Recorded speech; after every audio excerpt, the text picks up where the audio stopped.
Welcome to 734 Games, and this is Game Time. And today we are going to talk about Cyberpunk 2077 on PC, and we're going to talk a little bit about the Xbox version, and we're going to talk about Section 230 of the NDAA, which has a lot to do with streaming on some of the more mainstream platforms. So streaming and recording on some of the more mainstream platforms. And let's get started, but before we do that, I'm going to talk about my nephew. He is having cancer treatments, and his Gofundme is in the description. Any money given to this channel on Bitchute will go to that. Now, let's get started now. Jackie? 86%! 86% and dropping. Shit. Okay, listen to me. There's only one thing you can do. One of you's gotta slot the relic into your neural port. What the hell are you talking about? The relic can't be isolated. It has to be nested in a safe environment. Well, someone's gotta do it.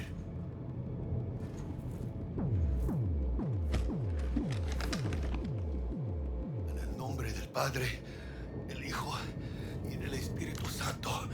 Amén.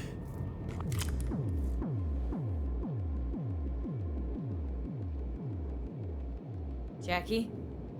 You okay? No. I guess. And this is your host, Tom, and here we're back with Cyberpunk 2077. Now, last time I was talking about Cyberpunk 2077 on the Xbox One X. And I told you guys to turn off motion blur and film grain and play the game that way, and that would really help you out. And that did. Then they patched the game a couple times. CD Projekt Red has patched the game. It's running pretty good on the One X. One way that you could get if you really want to bump up. See, me, I'm not a big... I may turn film grain back on because the game is doing so well now, or is running so well. But to me, I don't like film grain in games like that. I don't know. It's just me. But anyway, well, there's one other way to play this game and make assets pop in a lot faster, and that would be to play it on a solid-state drive. Now, be careful, not all solid-state drives are, especially the external ones, because you can get an external one and plug it into your Xbox One X and run your game off of that. Although not all external hard drives are good, because I bought one, and it was working for a while. When it worked, it was great. All the assets loaded really quickly, and it looked awesome.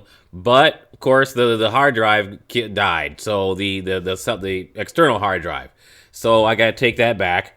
But anyway, that is a way to upgrade the performance on the Xbox version of Cyberpunk. That's one really cool thing, is you can run an external hard drive.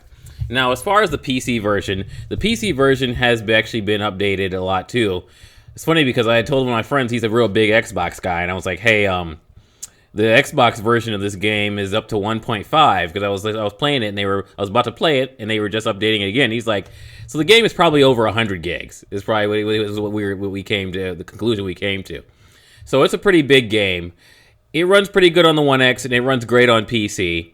I'm running on PC on my internal solid state hard drive, obviously, and it's running great. I'm enjoying it. I get pretty decent frame rates, although it depends on your graphics card you have and everything else. If you have a really powerful graphics card, if you're fortunate enough to pick up one of these new 30 series or the new 600 or 6000 series AMD, then you're doing pretty good, and I'm sure the game runs awesome. It runs decent on what I have, so I'm happy with it, and I think the story is pretty cool. I have two different characters I'm running. One's more of the stealthy type, and one is a nomad biker, blow up everything. It jumps in front of him type of dude. So I got everything set up just the way I want it, and I'm enjoying this game a lot. I think that if you have a PC, if you have a choice between any version, you should get the PC version, obviously.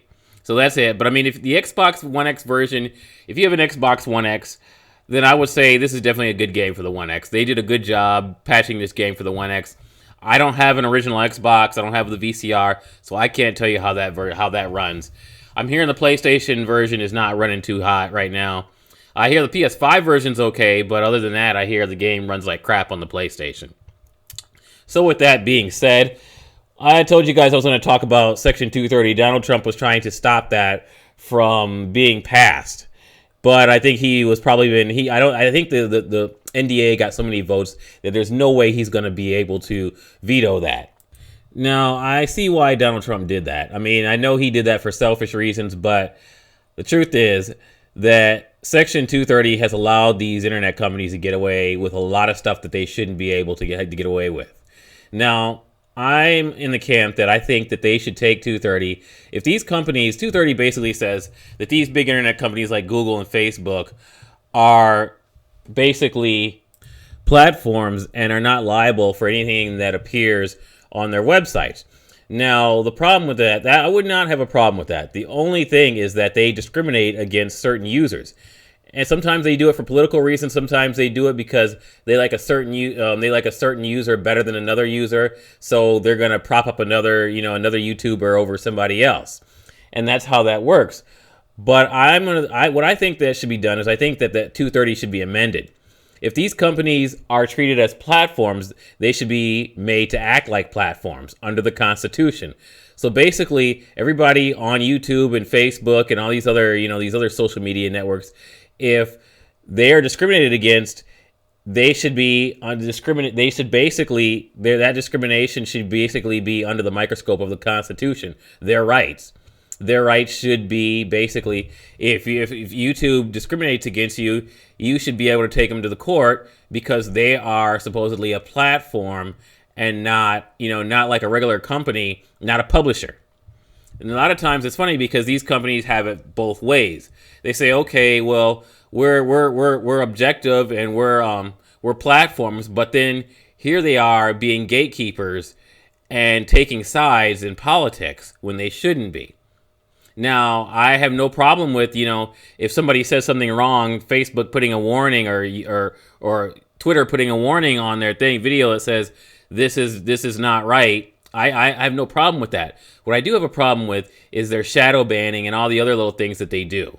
Because they've been doing that for a long time. That YouTube likes to take views away or likes to black hole content. That is all wrong, and they shouldn't be doing that. And if they're doing that, then they should be punished for that. And I think down the road, they probably will be. You see all these antitrust suits against Google from like 35 states. That's a big deal. It's not like, it's one thing for them to be taken to court by, EU, countries in the EU. It's another thing when you owe states. You don't want to owe states in the United States because the states here are relentless and they will come after you.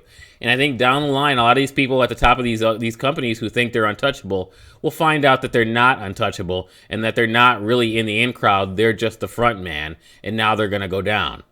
And that's what's going to happen down the line.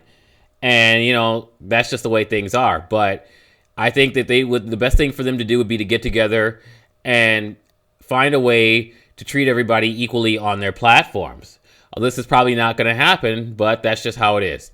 And that's pretty much it for this episode of Game Time. This is your host, Tom, signing off from 734 Games, where gaming is alive.